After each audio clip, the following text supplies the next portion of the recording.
So we're starting super late tonight, and I'm literally just been sitting here waiting for Splatoon to update for like 10 minutes now. I it's still got like another I don't know why, but Switch games update so I don't know what it is, but my Switch games update so slow recently. Like when I updated Mario Kart the other week, it took forever. And like I know starting the stream might be affecting it. I didn't even think about it like that. Yeah, this is literally just getting longer and longer. Fuck.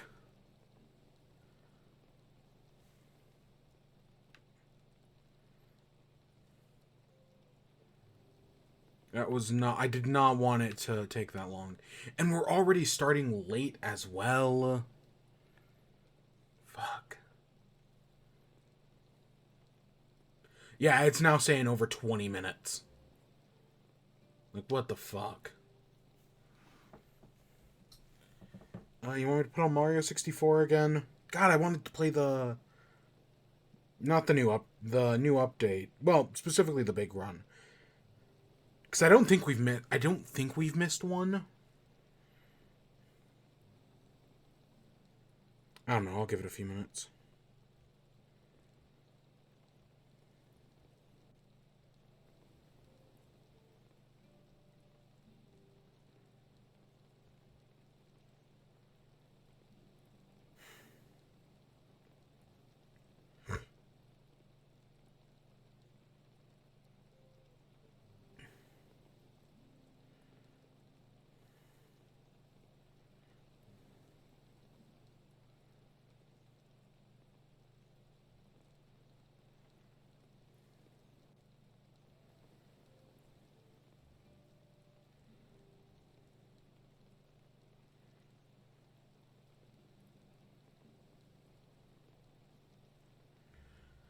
Okay, there we go. There we go.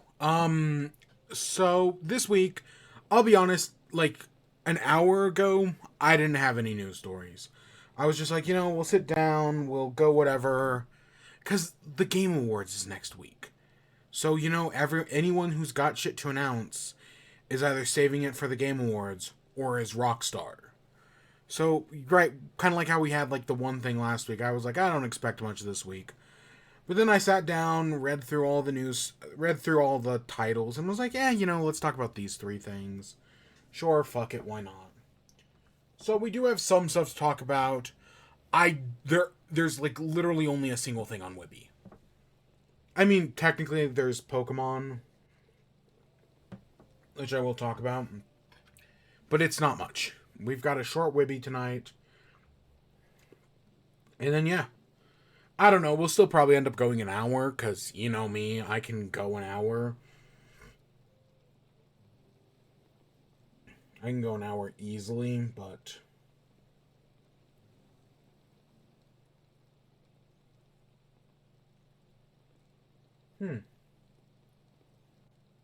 I wonder when that happened.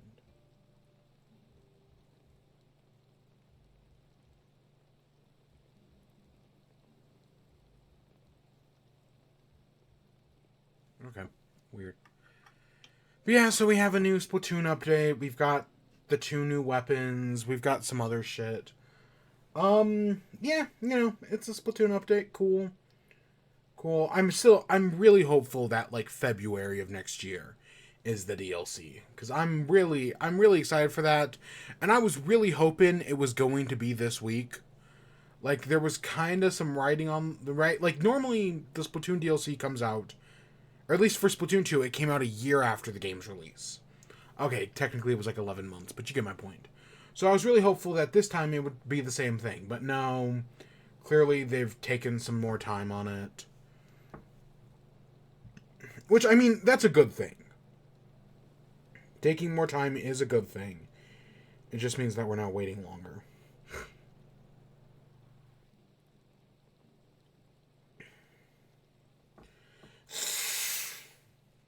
Yeah.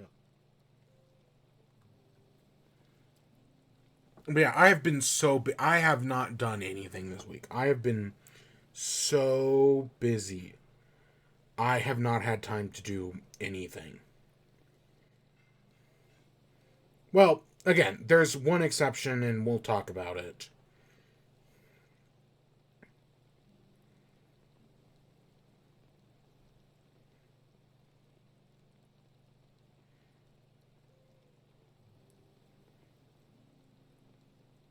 Oh, what? No. Look at this. There's not enough free space to update your software. Fuck. Okay, give me a second. Fuck.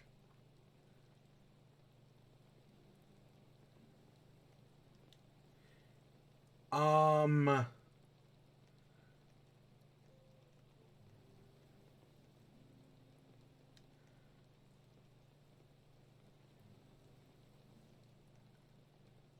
Let's do that one. And let's do these. Let's do that one.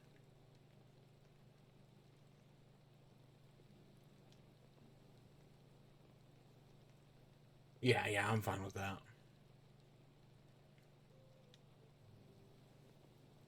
Okay, that should... I cannot believe I somehow filled up a, Is this a 256 or is this a 1... Is this a... I can't remember if this micro SD card is a 128 or a 256. I cannot remember. Because I know the old Switch I was using, right, the one that broke on stream, that was a 128. But I can't remember if I got a 128 for this one, or if I updated this one to a 256. Fuck, either way, I filled it up. Wow. I did not know about that. That's kind of crazy.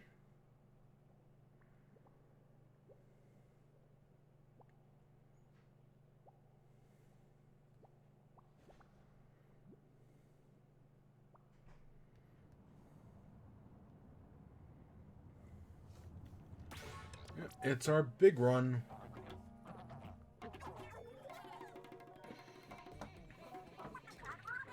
Okay, listen up. Deep cut. We're probably not gonna play around with any of the new weapons or anything. I would love to get that. Wait, did they change how Big Run works? Because before you had to be in a percentile. Now you just have... I actually think I like this better. If it's just, hey, get these numbers and you're good. I swear it used to be, right, you had to get in the top... Maybe I'm thinking of extra work. Maybe they were different.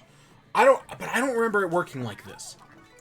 I swear it used to be you have to be in the top 50%, the top 100%, or the top 10%, 100%. We have those weapons. We have the 2 new specials. The fist one seems interesting because it's an updated splashdown. The wall, I don't know anything about, and I don't like either. Okay, Squeezer's whatever. Squeezer, one of the best players I ever met was a Squeezer player. But Undercover Umbrella is one of the worst weapons in the game. The dualies might be good there. I am curious about the new map, the ramen map. I don't really remember liking Bluefin Depot. Oh, we have a new boss.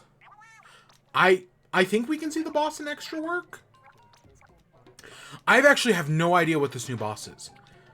I've really not been paying attention to the update, if I'm being completely honest. Yeah, I've not been paying attention to the update. Oh god, are we back down in B rank? We might have got demoted to B rank. We're gonna find out right now. Okay, they kept us exactly the same.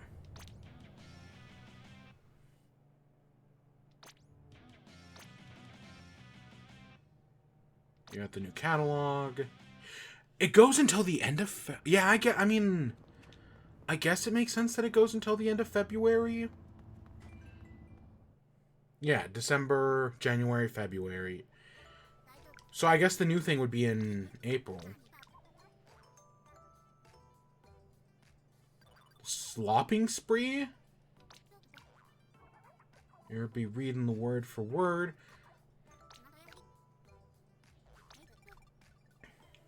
No quarters.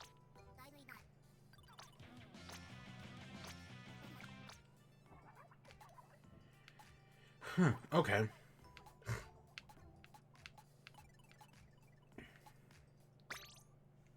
I probably should have actually read that text instead of just completely ignoring it.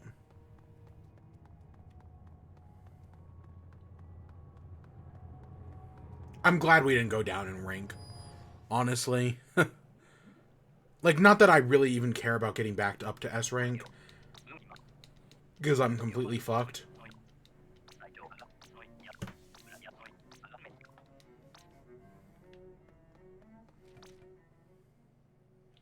So that's how extra work worked, right? We can see it right there, that you had to get into the top percentile. Top 5% was 200.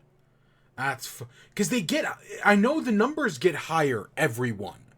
Every extra work gets a little harder. But I swear Big Run worked the same way. That every Big Run got a little harder. But I guess not. And also I see the boss thing over there on the side. Yeah, I have no idea what the new boss is. I have not been looking... I honestly only found out there was like a new special like yesterday when I saw a clip of it.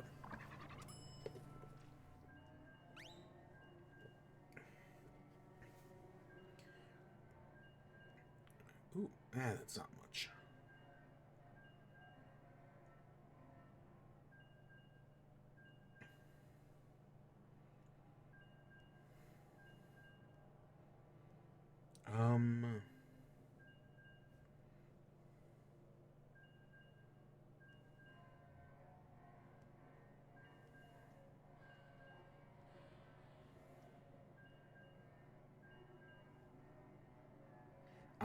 I'm looking at something real quick.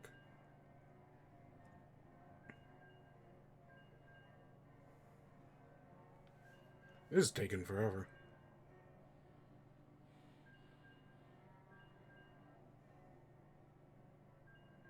Oh wow, that's surprising. Alright, so there we go. Let's talk our first news story. So the Game Awards are next week, right? They're Thursday. They're coming up. And so Jeff Keighley did a whole he did like a live stream where he talked about, right, he did a Q&A, and during his Q&A he talked about how they asked like, hey, how many world premieres are expected at the Game Awards? And Jeff Keighley actually said that they're going to try to be moving away from the idea of world premieres. That, right, world premieres, because that was like the Game Awards like big thing. Like, oh, tonight we're gonna have 20 world premieres.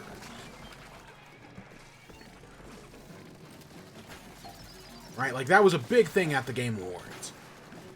So he's announced that, yeah, they've moved away from world premieres. And instead, he talked about how they want to treat everything the same. Right, that instead of having like right, like what we would consider like an announcement, like, hey, here's some gameplay of like Silk Song. Like that would just be, you know, your standard announcement. And then you get like the world premiere of a new Xbox game or something like that. From like an Xbox studio. He instead says that they want to treat everything the same.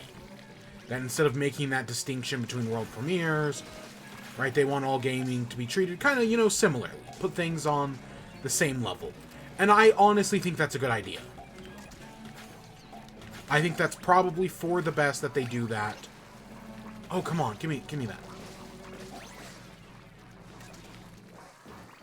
So no, I totally get why they're doing it. And yeah, I think it's a good idea, right? Just because, you know, world premieres are kind of whatever. Like, yeah, you've had some good ones. But you've also had some ones that, you know, are kind of whatever. So I think it's a logical move. Next, or also with that, Microsoft announced that they're going to have some big announcement at the Game Awards. If I'm going to be honest, I know we talked about, right, PlayStation put out their new PlayStation console, the PS5 Slim. So I think it is totally possible that we get the Xbox equivalent of that. Right? Because, you know, even though these consoles are only like 3 years old, and they only really became available to the general public this year. I know, right, these console manufacturers are, you know, already wanting to put out new versions of it. So I kind of get where they're going with that.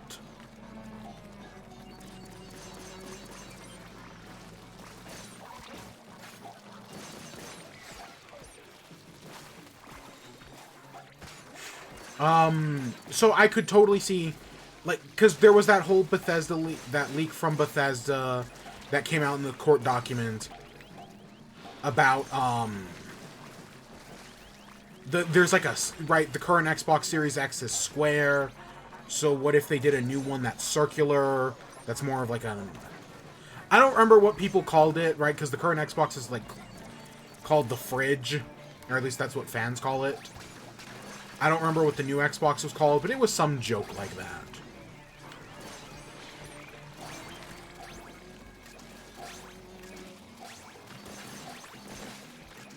So I could see them, you know, getting our new version of the fridge, but this time it's circular.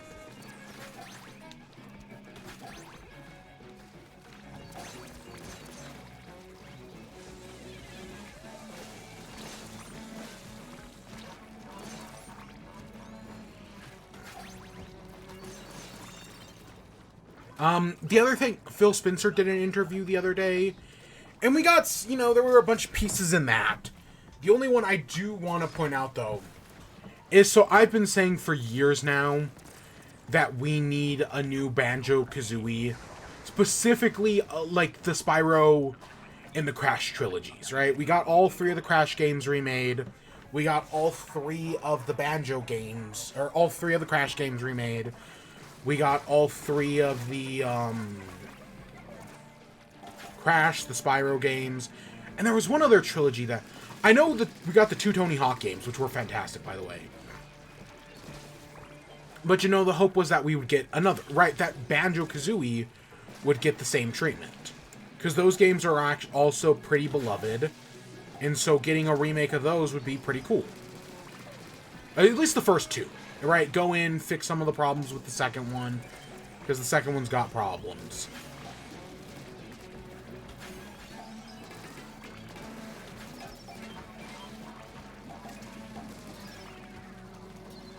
I don't know, so and Phil Spencer basically in this interview, though, did say that he hears Banjo-Kazooie fans. That he knows what they want, and that he's working on it. So we got that going for us at least.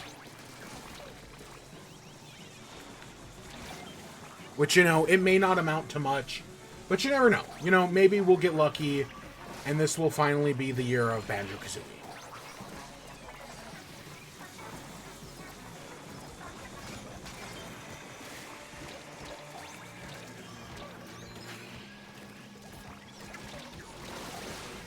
I would love, or, you know, I doubt it. I bet he's just saying that.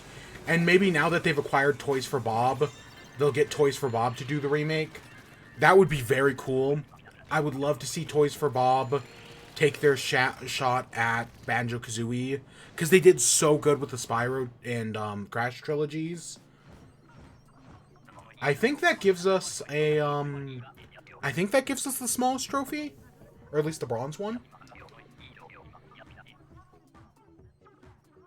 I definitely felt like I did the least work in that one. Yeah, I definitely did the least work. Especially during that third wave.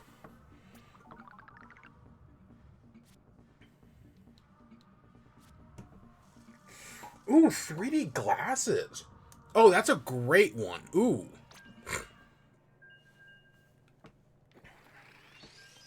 I wonder if the new enemy is like a giant maw. That would be cool. But I would love to see more Banjo-Kazooie. Mainly, right, even though I haven't really played the games. Like, I played Nuts and Bolts. I've tried the first one. Never beat it. I don't know. I know Banjo-Kazooie is pretty beloved, and I would love to love it the same way other people love it. Oh, finally, a weapon I can work with. Oh, I love me some Sploosh-O-Matic. But yeah, so there's been some interviews this week. You never know what we're gonna get, but, it'd be cool.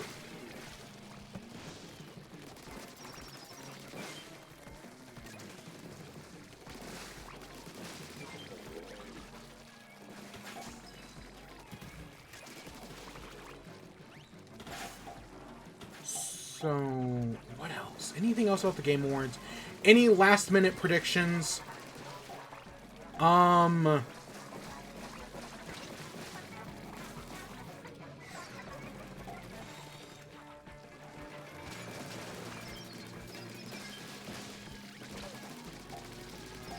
So we now... Okay, well, we'll talk about that story here in a second. That's third up on the list. But I could maybe see us, them talking more about that there as well. Because we know it's... Right, we know that's coming Thursday, or Tuesday. But the Game Awards is Thursday. So we could also get more info at the Game Awards. But I kind of doubt, right? Anything's possible. But we're definitely going to see something.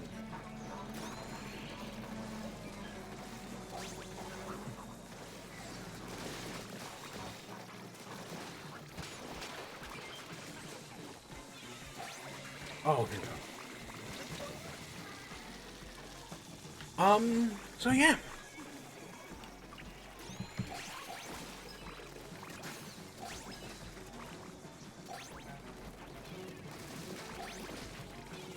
So I guess that takes us on to our next story.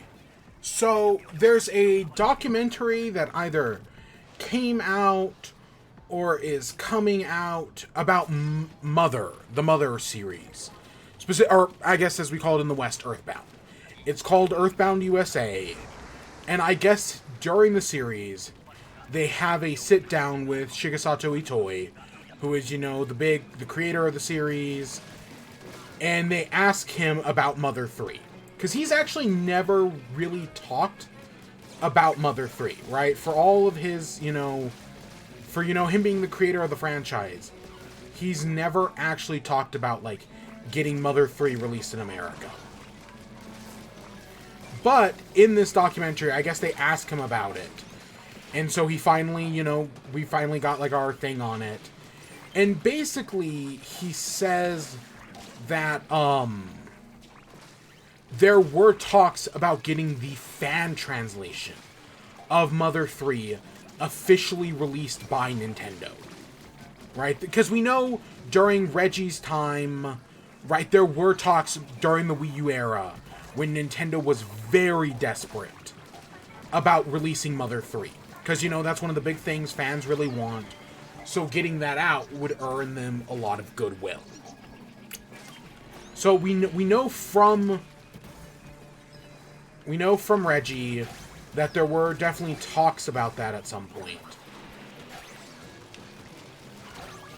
But that's kind of, right, but we know those eventually fell apart, because we never got Mother 3. And I was really hopeful for a while. I was really hopeful that we were going to get something. Right, with everything that's happened, there was a lot of hope that just never really panned out. Because that would be really cool. I know Mother 3 is problematic.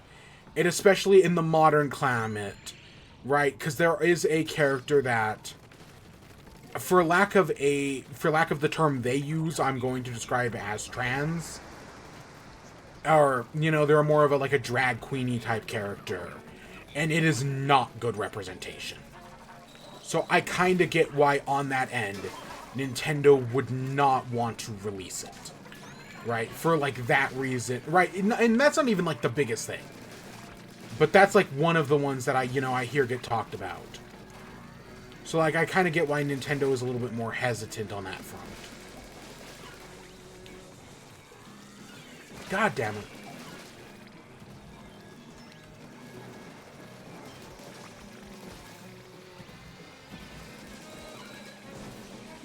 So, we have that. But no, and I feel like they're, like, you know, you hear the story from, like, Sega about, right, how, like, oh, Christian Whitehead in his studio made, you know, the Sonic fan game. And then that was enough to, you know, get them official support from Sega. And now they, you know, made they made Sonic Mania, which was amazing. So it'd be cool, like, if Nintendo, on the other hand, has always had a very different approach with their community. Right, they've always kept fans at length. But Shigesato Itoi, in the interview, says that no, he believes that actually getting the fan translation released would actually probably be better than if Nintendo had released it themselves. That the fan translation, I don't even know if, right, he actually talks about, like, playing it or anything like that, but he just says that, right, Nintendo, like, working with the fan translation would have been better than anything Nintendo could have done on their own. Which I just think is a very interesting thing to say. Right? Because, like, the example he uses is, like, building a car.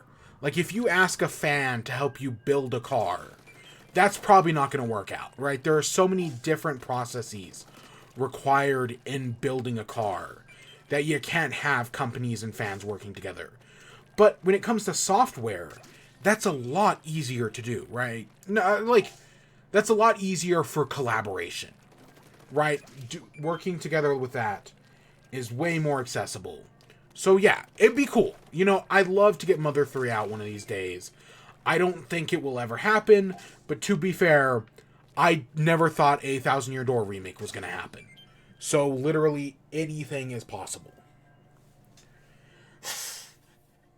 Oh my gosh.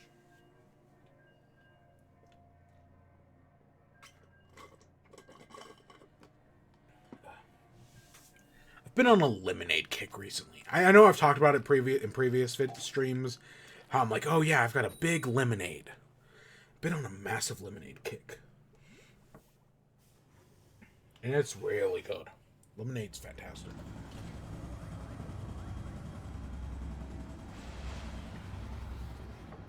So next up, so this is kind of the announcement I was alluding to earlier. Oh god, I hate the GooTuber. I hate the GooTuber.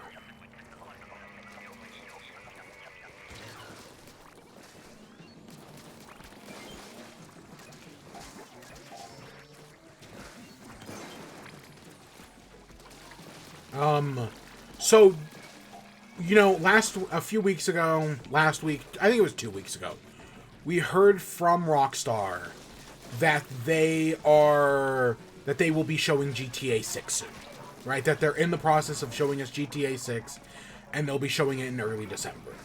Of course, a lot of people were speculating that, hey, maybe that's going to be the Game Awards, because the Game Awards is also in early December. No, turns out that is not the case. That,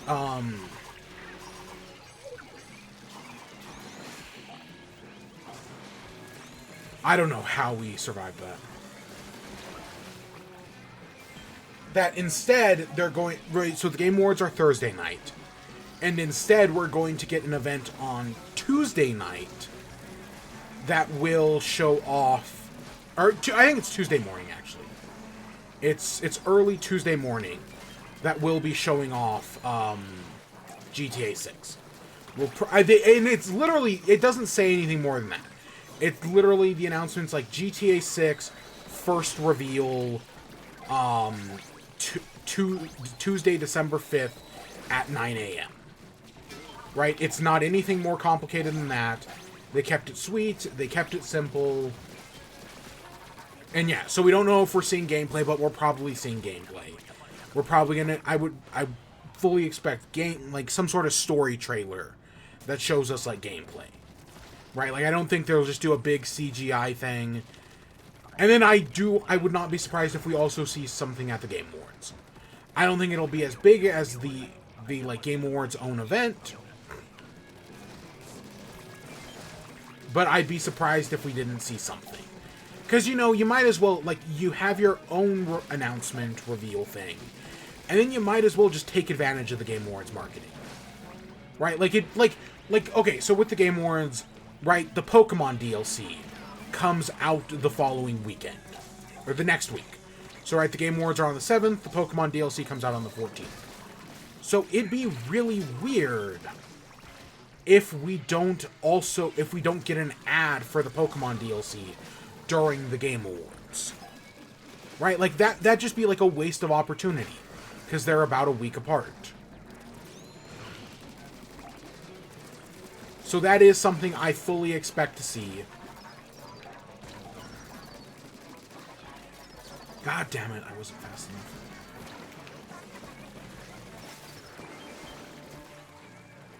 Right? It'd just be strange not to have it there. I don't expect them to do like a big Pokemon reveal or anything. But, you know, just saying like, hey, guess what? Pokemon Scarlet and Violet DLC available December 14th. Right? That'd just be a wasted opportunity.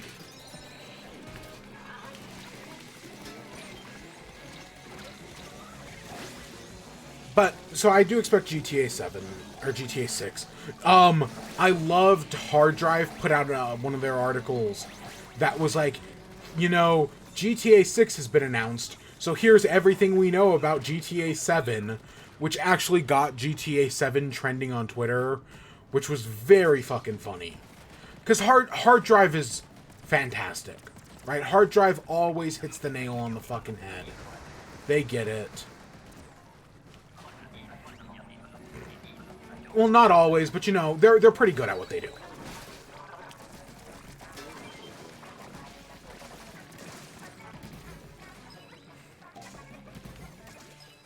So, right, it doesn't surprise me at all.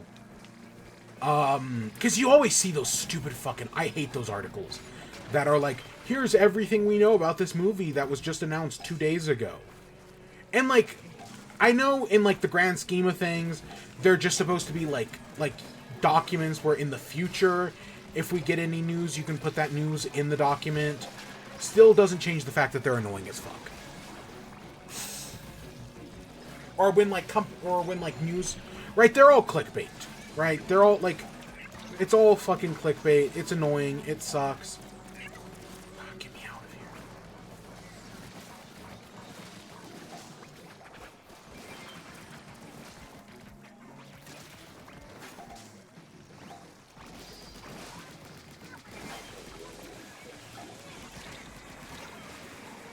But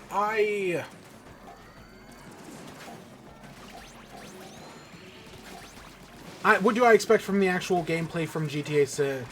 You know, so we know from the leaks, right? There were those big leaks earlier that we did talk about. We know that GTA 6 is going to star a man and a woman, right? It's going to have 2 leads this time instead of 3. It's going to, somebody get me up.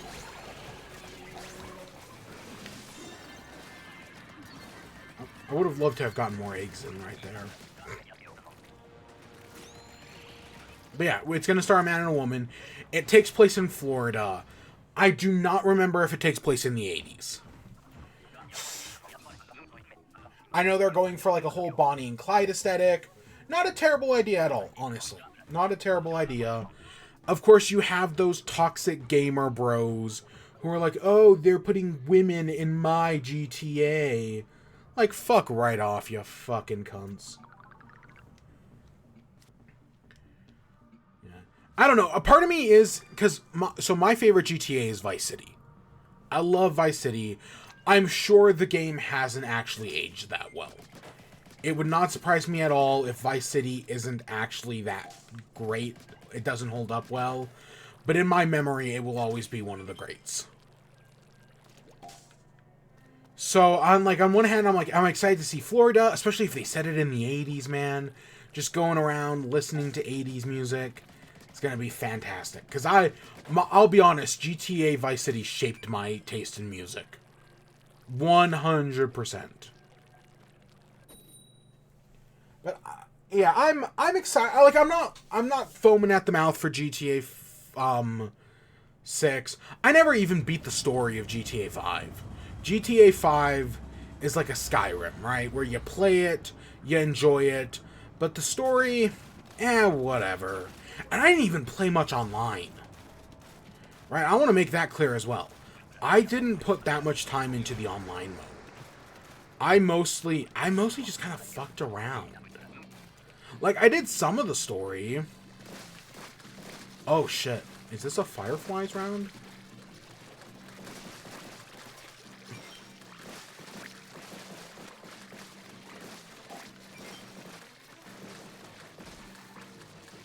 Why is it not...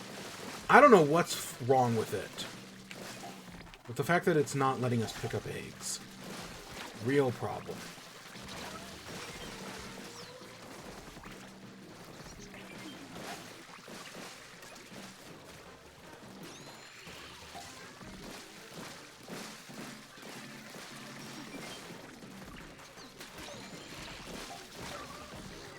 As long as we have at least one guy up there safe at all times, we should be good.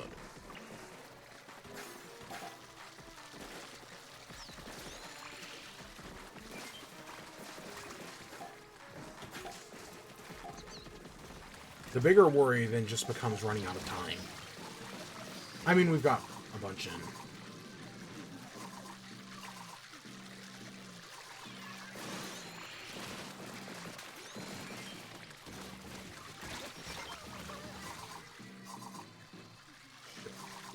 Oh, come on, get up there. Get up to a safe.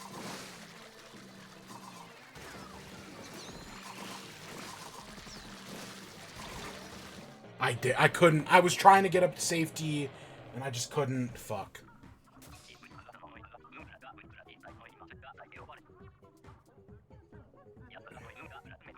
Anything else? I don't know. One of the things that I do like in Vice City, that kind of is that they have a lot of like interior places, right? Like you're able to go inside a bunch of different stores. You're able to go inside mall. There's like a mall in the game. You can buy businesses in Vice City, right? Like I think you can buy like a car dealership. You buy an ice cream place. I want to say you buy a newspaper, right? I would love to see some of that return, right? Where you can buy these businesses.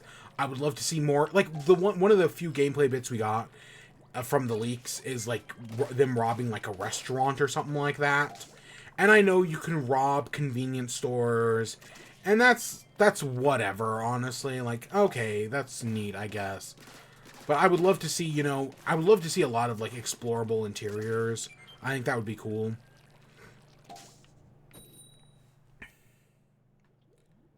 I don't know. I feel like there's a lot of potential, and I just wonder where they're going to go with it. So I guess that takes us to WIBE.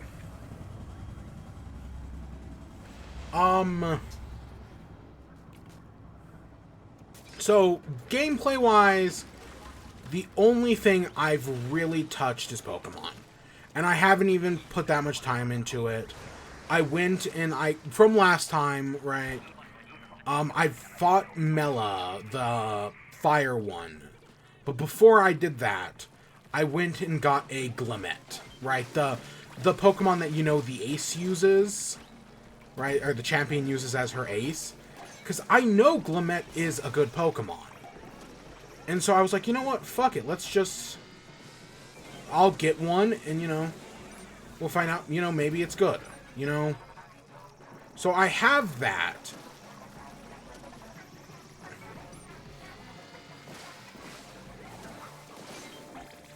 And, maybe it's good.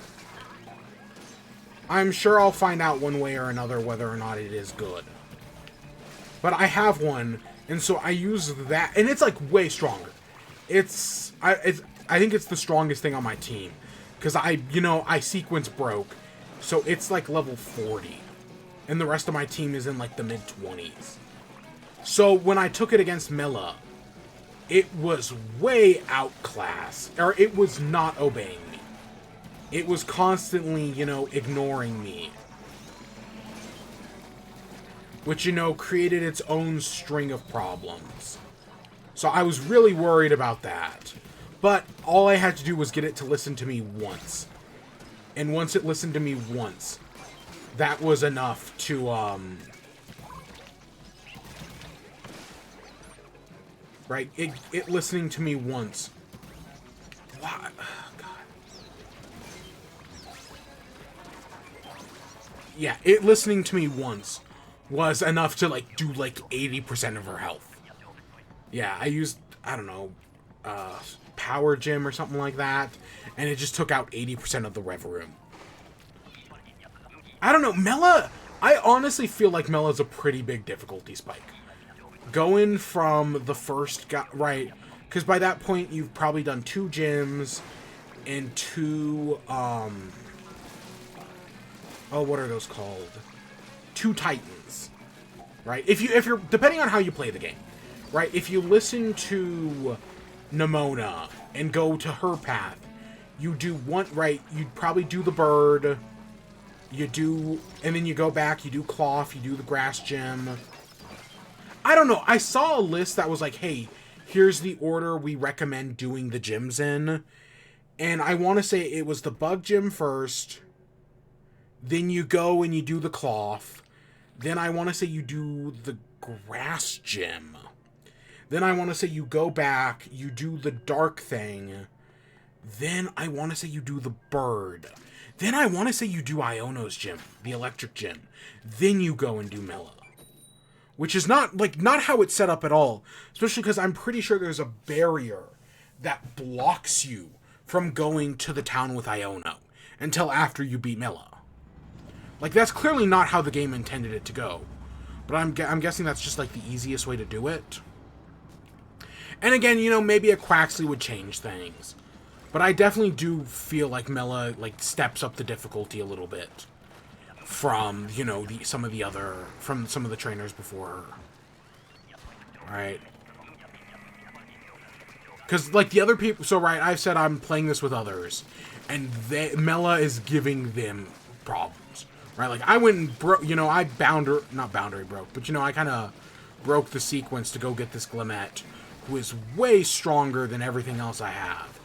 And I feel like that's leading me towards success. Kind of. And they who didn't, you know, are struggling a lot more with her, which I think makes more sense.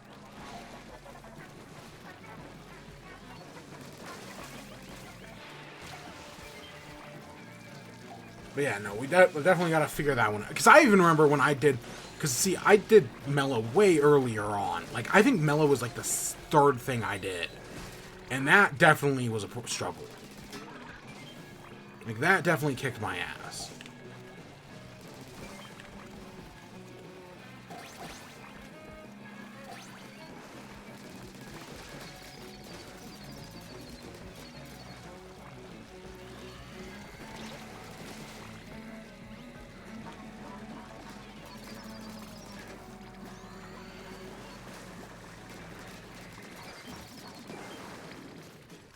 So, but yeah, no, I did that, and that's basically it. That's all I played of Pokemon.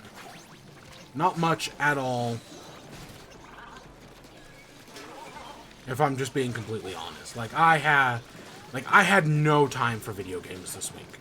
However, the one thing I did take time for was audiobook. Every night before I went to bed, I sat down and I listened to audiobooks for like 30 minutes to an hour. So I did finally finish Sovereign, the 2nd book in the Nemesis trilogy, right? The sequel to Dreadnought. And I like it. It's got, you know, there's some bits where I'm like, okay, that's... You know, I read a thing from... Because I was curious, because I looked up, like, hey, when's the 3rd book coming out? And in like a Tumblr post, the author was like, you know, there are some things in the 2nd book I'm not happy with. And, like, personally, even though I do enjoy the book, I can kind of see how they got there. But there are some things I do really enjoy. So, right where we left off last time, we met there was the villain Sovereign, I think his real name's like Garrison. And he had kidnapped Dreadnought, but Calamity, Kinetic, and a few others, right, Doc, were able to save Dreadnought.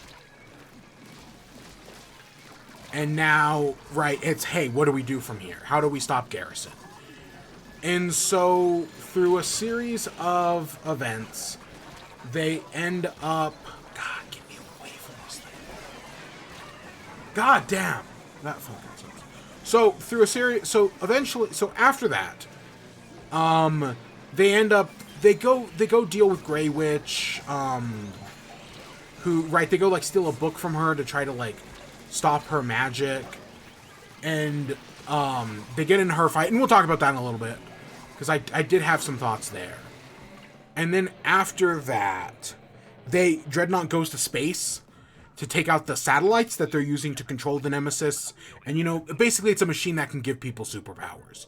They can give them, and they can also, in theory, take them away. So that happens. And so earlier in the book, they set up that there's this guy called Red Steel, who's like the premier Russian superhero. And the history of Dreadnought and Red Steel has always been intertwined, right?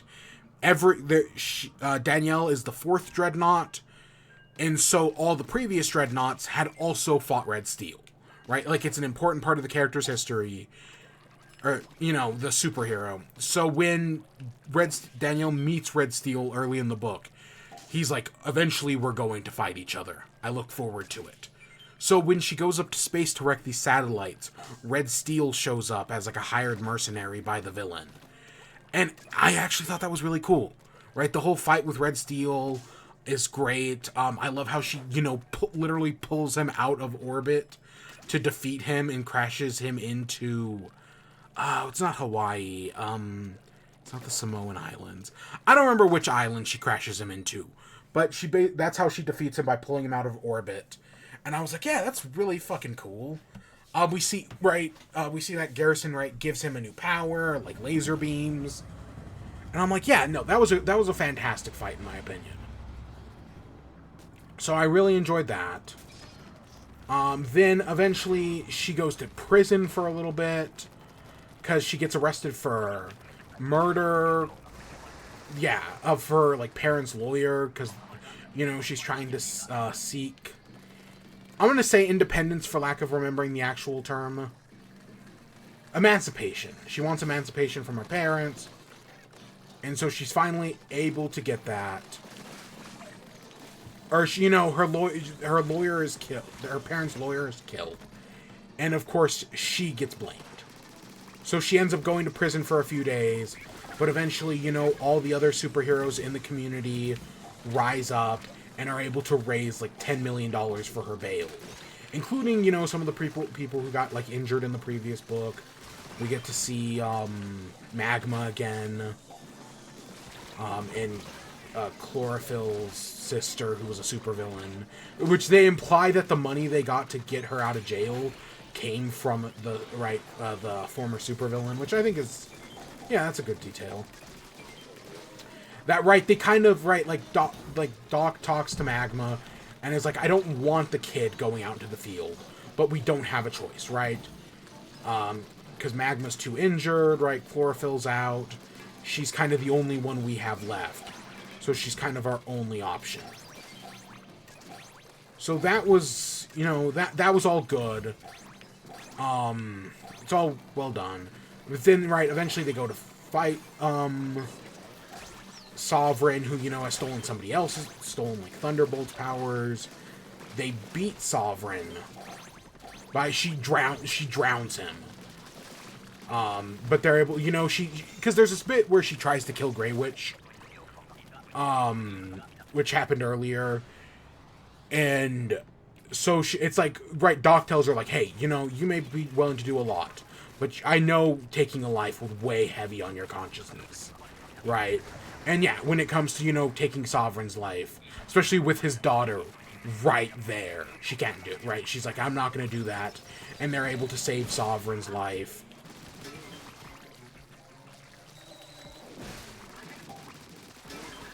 Which is, yeah, so that... And then as soon as they do it, Grey Witch activates... Because Grey Witch has been working with, right... Sovereign to try to steal Danielle's powers. And so we find out, but she, like, had a side goal, and we find out her side goal is that she's created a spell to kill all people with an XY chromosome. So that includes Danielle. Because, in the first book they established that while she is a girl, her actual, she still has an XY chromosome. They established that in the first book. And actually, they could have, it could have made her, into a biological girl as well. But I actually feel like the way they did it was better. I think I said that about the first book, where I was like, actually, I think this is for the better. And yeah, no, so it worked, Grey Witch's big plan, as one big last fuck you to Danielle, making a spell that kills, only men and, or people with an XY chromosome. So then Danielle goes to stop her, and then you find out the twist is that, no, even though the spell, only kills people with an XY chromosome, it's also killing Grey Witch. Which, I'll be honest, I thought they were going to go in a different direction. So, the Grey Witch scene earlier. So during that scene, and again, I was reading this as I was falling asleep. So I kind of feel like I might have missed a line. I either missed a line or I misinterpreted a line. Where at one point Danielle is describing seeing Grey Witch. And seeing her for who she truly is. Looking beyond the veil. And when and then afterwards, after she, Danielle tries to kill Grey Witch, fails. But says something along the lines of, once, Grey Witch slips away, she says, oh, I almost had him. He just barely got away.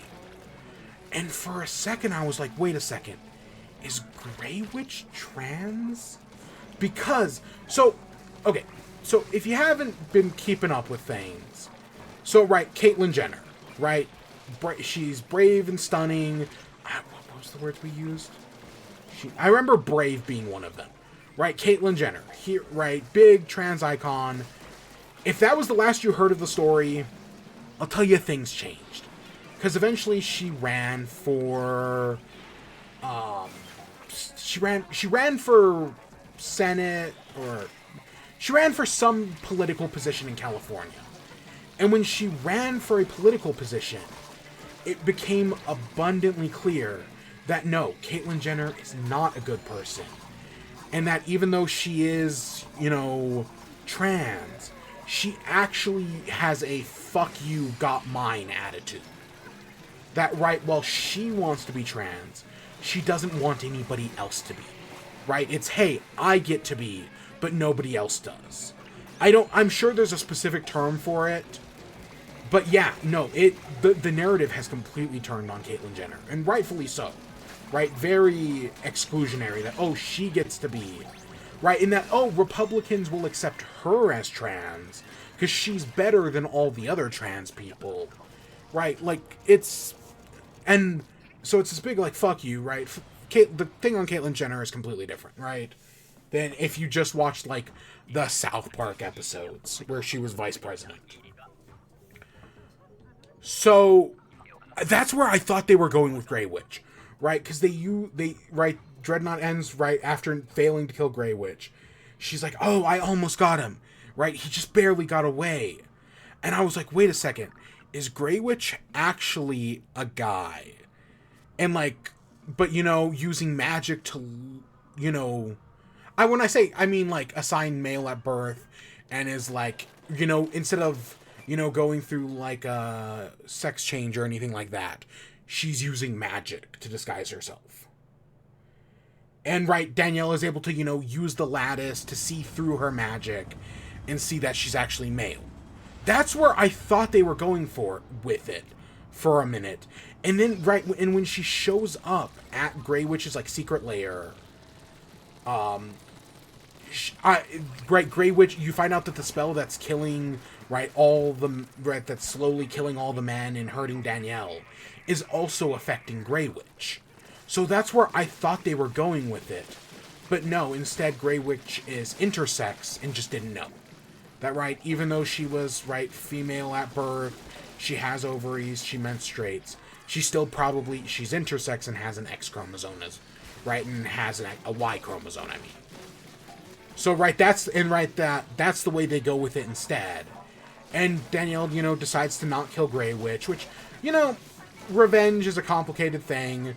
I still, Birds of Prey got added to Netflix today, and I highly recommend that movie. And I always, we always hear these stories about how, like, revenge is bad, right? I think one of the best examples is Avatar, with Katara's mom, right? Talking about how revenge is bad, the best revenge is living a good life. But Birds of Prey is one of the few examples that's like, no, revenge is actually fantastic. And I kind of give it credit for that, of being like, no, revenge, right, Helena Bertinelli wants revenge for the death of her parents. And I kind of give the movie credit for that. I'm like, no, this is actually right. I'm like, yeah, if you're gonna go for the take, fucking go for it. But no, in this book, no, obviously I think it makes sense that Danielle doesn't kill doesn't kill Grey Witch. She doesn't kill Sovereign. Of course, Grey Witch still ends up dead, right? Like, the Magic Council ends up, like, stealing her soul.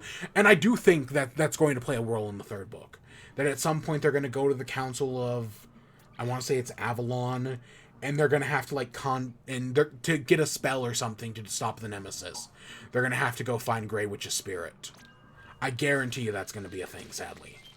I don't think she's going to get a redemption, obviously. Like, we're past that at this point. But something's going to happen.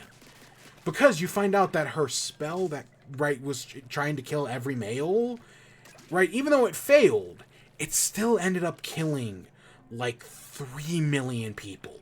Not as much as, like, it would have, because it was originally intended to kill, like, 3.5 billion. Instead, it only kills, like, 3 million. I think it's 3 million. It honestly might have been even higher than that. Because, while it only, because it killed, men, it killed trans people, it killed intersex people. It also, it, like, basically caused, like, anyone with an XY chromosome to, like, freeze up. So, any male pilot who was flying a plane at the time, which, being a pilot is a very heavily male industry, all those planes crashed. Or at least, not all, but, a good chunk of them did. There's a bunch of, anyone who was, in a car, oh, it was a man and a woman in a car, boom, the car careens off the road if the guy's driving. Or maybe a guy runs into a girl and kills her, Tons of people died, And it's like, they mention how, like, the previous villain from the first book, Malice, during, like, the height of her campaign of terror, killed, like, 500,000 people. Now, boom, Grey Witch, and I want to say her, like, campaign of terror was, like, focused on the US. This one, on the other hand, was a global campaign that, killed like, anywhere from, like, 3 to 10 million. It's a big number. Like, it really surprised me at first when I heard it. But yeah, it's... And then, you know what? Honestly... So, I looked up the third book because I was curious. But honestly, I feel like the second book kind of ends on a good note. Like, if that was the... of course, I'm excited for the next one, whenever that happens. But honestly, if it ended on the second book, I wouldn't be too fuss about it. Like, I feel like they've... Well, they haven't wrapped up every loose end, obviously. I feel like they kind of end on a good place. Because, so they've defeated Grey Witch. They've defeated Sovereign. He loses all of his money. He loses his island. And then, so the government seizes a lot of his assets. But Dreadnought and the Legion of Heroes, which she now controls, they get his island and they get some of his money. In Kinetic, they come to Dreadnought and are like, I don't know what you plan to do with that money, but I don't want you to keep it, That's stolen money, that's blood money. You shouldn't have, You pick whichever charity you want to give it to. I'll leave it up to you. And instead, Dreadnought's like, no, what if... And Kinetic, they also want to destroy the island, sell it for scrap. And Dreadnought's like, no, we're not going to do that. Because she instead reveals her plan is to make a place where, people can get transition surgery. Where people can get, where, like, runaway LGBTQ youth can go and find refuge. And, I feel like that's a great ending to that, As I know there was something with Kinetic as well, where they were a runaway. So, I think that's great. Getting Kinetic to kind of oversee it. I think that all kind of works. And of course, they've reformed the Legion Pacifica, which is like the superhero team. They've, the Nemesis, right? The big, like, bad, scary thing that the trilogy is named after. That, you know, the villain of the first book was like, oh, it's going to destroy the world. Well, it's been contained by the villain of this book. And they talk about, like, oh, well, do we just send it away again? Right? Like, that's probably the safest thing. And Dreadnought's like, no, right? We're going to keep it around and, you know, give everybody superpowers. Because that's like when she first meets Sovereign. She's like, oh, yeah, we can use this to give everybody superpowers. And, of course, Sovereign wants to use it to, you know, become king of the world.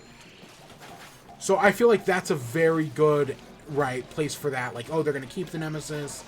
And instead, the guy who was, you know, warning about the Nemesis at the beginning of this book is instead talking about, like, oh, well, if they're going to keep it, then, you know, I'm going to at least create, like, an institute to study it.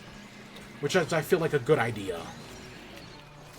And I know that's where the conflict in the next book is going to come, right? From the Nemesis, what does it mean to be keeping the Nemesis around, right? What's the cost of that going to be? Because it's obviously going to create problems. But yeah, and the book ends with Calamity and Dreadnought, you know, going out into... Right, she's taking her to Hawaii, and they're going out to space. And it ends on a very positive note. So I'm like, you know, if this was the end of the... You know, if this was the end of the series, I feel like it's a good... Right, it's a good ending, right? The fact that there have... Because I want to say the book came out in, like, 2019. So it's been, like, 4 years. The fact that we haven't gotten anything in 4 years... I'm, you know, I want the next one, obviously. But I'm not... I feel like this one ends in a good enough place. Where I'm like, you know, us not getting an update for a while isn't bad. Especially because, you know, everything's... right? This is kind of like the opposite of the Hunger Games books. Where, you know, like, the second one ends with all the... Right, like, oh, Peeta's been captured by the Capitol. Katniss barely escaped the arena. Right, shit like that. This one, I feel like, ends in a much better... This book ends in, like, a much better place. Where it's like, you know, I'm not, like, foaming at the mouth to get the next one. Like, I want the next one because they're good books. But, right, I'm not like, oh my god, I need the next one. Because, you know, not everything's gone terribly wrong, I guess. And, you know, I know bad shit's gonna happen in the next one. I think that's the other thing. It's like, I know shit's gonna go wrong. Right? Somebody's gonna die. I still think there's a traitor somewhere. Right? I still fully expect there to be a traitor somewhere. I know I'd previously said it was... I want to say they go by Codex. Like, that had been my prediction. And no, I don't think that's the case anymore. But there's definitely going to be something. I know Valkyrie betrays Dreadnought, and if Valkyrie does come back, because, right, they feel bad, so they finally embrace the Valkyrie persona. I want to say her name was Karen, right? She embraces the Valkyrie persona and is able to save Dreadnought, but she still has a crush on Charlie. Like, the Karen persona still, like, bleeds through.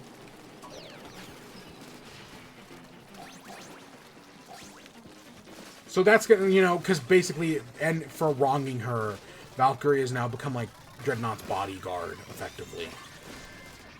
Right? Because of, like, this old Norse, like, life debt or whatever.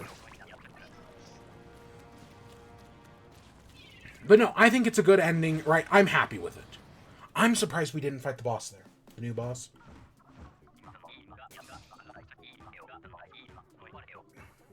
I'm happy with the ending. I think they're great books. I recommend both of them. I had a real good time with them. And yeah, you know, I looked up, because, right, the author, April Daniels? Oh, God, I want to make sure I'm getting that right. I want to say it's April Daniels. Yeah, April Daniels, the author. They said that, right, basically that they went from the first book's release to editing the second book to then, right, basically going on this, like, long period of, like, writer's block where they couldn't really get anything, like, concrete down. But now, this was in, like, 2022. They were like, now you know, I've got stuff down. I've got a pretty good idea of where it's going to end. So, you know, I'll get back to writing that. So it's been, like, 2 years since then. And, you know, I haven't seen any other... Like, I found that update on Tumblr, and I haven't seen anything else. So I'm assuming, you know, they're just working, getting the book done, editing, right? Wherever in the process they're at, I'll definitely be there for the next one, right? At launch this time. But no, I've really enjoyed it. I'm glad I read both of these. Or, you know, listened to them on Audible. I would have bought them, right? Like, they're included with my Audible subscription. I think I talked about this. But I would have bought them anyways, because I already did, right? I bought them a while ago on, I think Google, like, the Google, like, Playbooks, or whatever it's called. Oh, stop. Okay, Google, stop. Okay, Google, stop. It heard me say the thing. I have no idea what it was playing.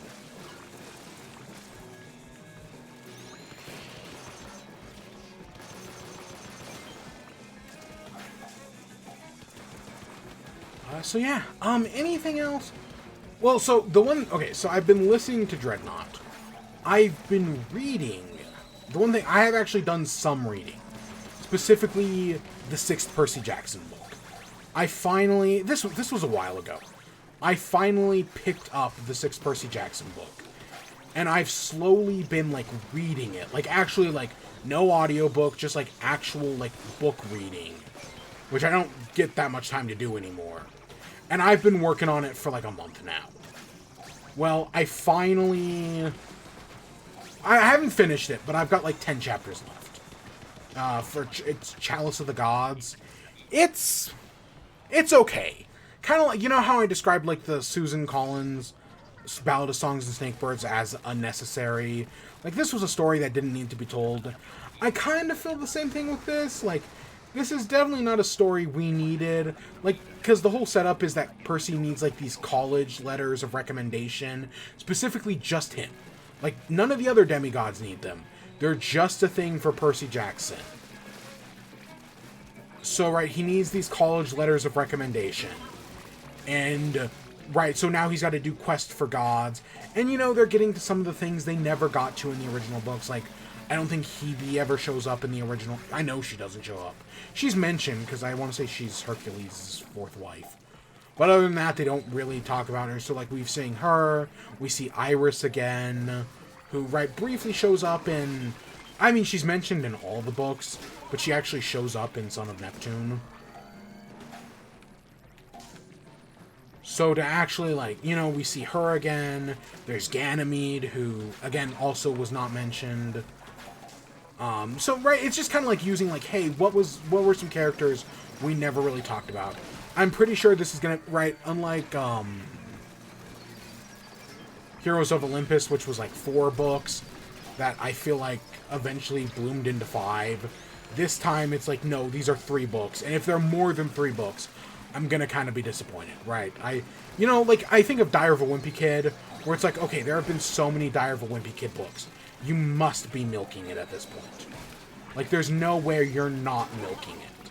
And I want to say the author has even kind of admitted that, right, writing these books is, like, the only thing he knows how to do, right? The only thing he's doing. Right? Like, there's some admittance to it. But with these new Percy Jacksons, it's like, yeah, we didn't need this story. But, you know, I like these characters, and I'm happy to see them again. It's interesting, this one's entirely set in New York. Right, like all the previous Percy Jacksons, it's like, hey, you know, here we are, and, is it Kansas City? Fuck. Or, no, St. Louis. It's not Kansas City, it's St. Louis. Why the fuck did I think it was Kansas City for a second there? Right, oh, here we are in St. Louis. Here we are at the Hoover Dam. Here we are in, where the fuck else do they go? Trying to think of a place to go to in Battle of the Labyrinth. I can't really think of anything. But, right, it's all these, like, they go all over the country. So, in this book, it's like, no, right, oh, they go to Rome in the Blood of Olympus books. So, yeah. But I was like, oh, you know, this one's just going to stay in New York. Right, they're just in New York. Right, they're like, oh, this one we're in the East Side. This chapter we're going up to Yonkers. Which, I'll be honest, I did not know Yonkers. I don't know much about New York. I did not know Yonkers was a real place. So I was like, wait, there's a place in New York called fucking Yonkers? Like, that's a real thing? Holy shit, New York. How do you not laugh at that every day? Yonkers. But no, I mean, like, I like these characters. It's cool to see, you know, Annabeth, Percy, Grover, right? It's just cool to see them hanging out. There's one thing that happened that I swear happened in a previous book. Like, I swear I remember at some point in Blood of Olympus. Or, not Blood of Olympus, but, you know, the Heroes of Olympus. You know, the sequel pentology. Where this happened. But now it's happening here. And so I don't know what the fuck I'm thinking of. So, spoilers, I guess. So, in this book, they, you find out Sally, right, Percy's mom is pregnant. And I swear to God, it was in one of the previous books, they talked about her being pregnant. Maybe I'm thinking Trials of Apollo. Maybe they mention in Trials of Apollo that she's pregnant. And this book takes place before that. Because I want to say Trials of Apollo takes place in the winter of his senior year. So maybe that's what I'm thinking of. But yeah, no, in this one we find out that the mom's pregnant. And Percy's like, oh yeah, I'm so, right there. They're all worried, like, what's he going to say? And then he's actually, like, super excited for it. And that's where I left off, right? I'm a little farther than that.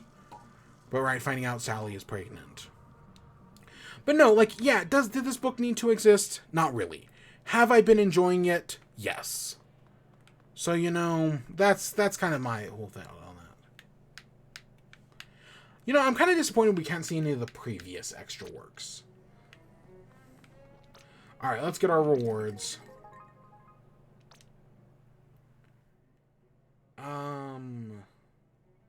Let's just take the chunks.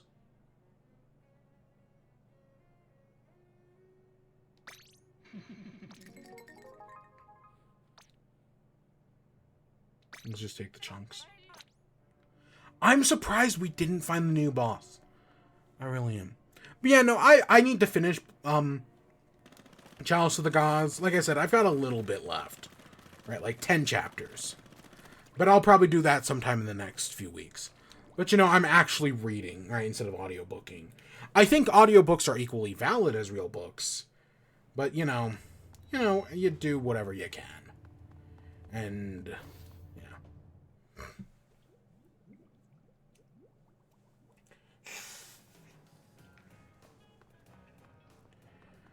So, yeah, I guess that brings... I'm just going to spin this real quick. I guess that takes us to the outro.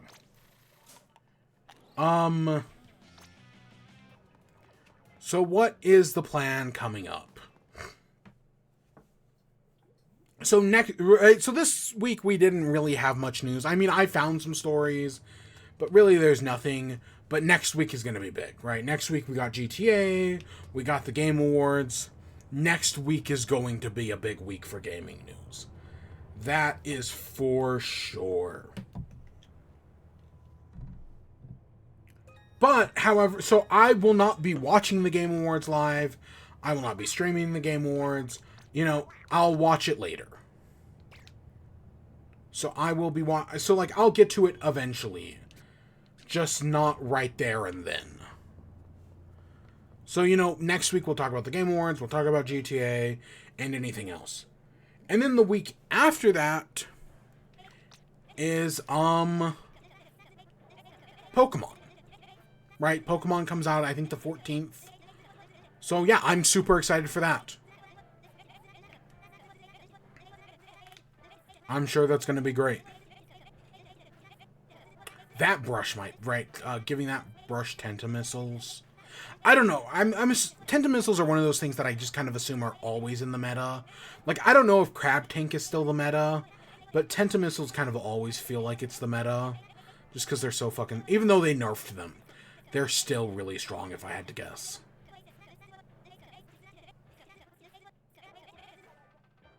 Is the NZAP 91 a real thing? Or, you know, the blaster... Like, I know the original Super Scope, but I don't remember there being a purple Super Scope. I remember the original Super Scope, and I remember the two NES blasters, but I don't remember a purple Super Scope. What was the original blaster?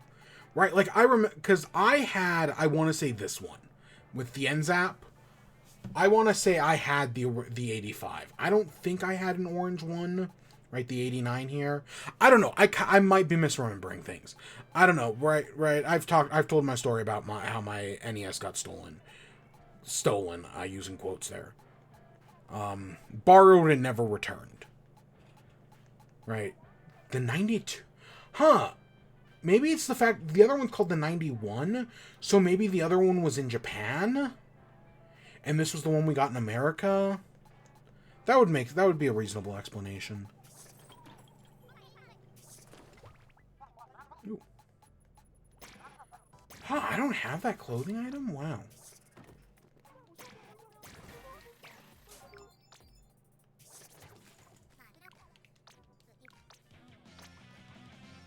We got noob. I still love my things. Salty Octarian. That is fantastic.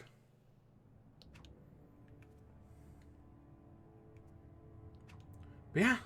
Oh. No. No, fuck that.